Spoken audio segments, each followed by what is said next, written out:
Corey, thank you. Another question tonight. Is it time to start playing soccer again? And when it happens, will it even look the same? News 4's Chris Nagus is live in West County explaining the new guidelines in place to keep your kids safe. That's right, Sam. Soccer is definitely going to look a little bit different. Now, soccer fields around St. Louis, including this field out here in West St. Louis County, they've been empty for the last couple of months. And although nobody is rushing to get kids back on the field in a game-type scenario, there are new guidelines in place to get kids back out on the field so they can start to practice again. Are you guys ready to start playing soccer? Yeah. The kids might be ready, but dads like Juan Mason have questions. My only concern would be starting with the soccer is who has been tested, and we know social distancing would be hard with soccer with all the, it's a group sport. The Missouri Youth Soccer Association is implementing new guidelines to begin practicing again. All players must stay 6 feet apart. Coaches should ask if anyone is running a temperature. And does anyone have a persistent cough? And no hands allowed, even for the goalie. It's just going to look a whole heck of a lot different. It is.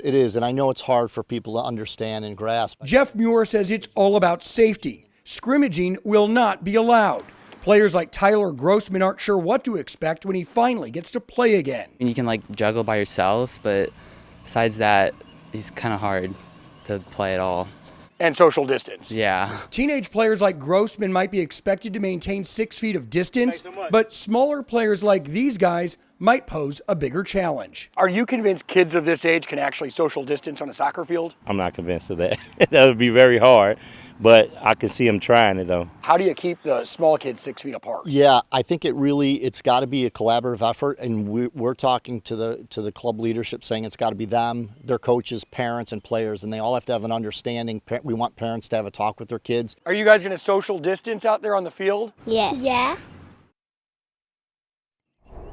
Okay, we will see soon enough. Now, Jeff Muir also tells me it might be late June or early July before we see a return to what you might think of as a more normal soccer game or soccer scenario out there on the field. Now, part of those new guidelines, they're telling coaches they should have wipes on hand as well as hand sanitizer. And they also say coaches are the only ones that should be handling equipment like the cones and the goals. Reporting live in West St. Louis County, Chris Nagus, News 4.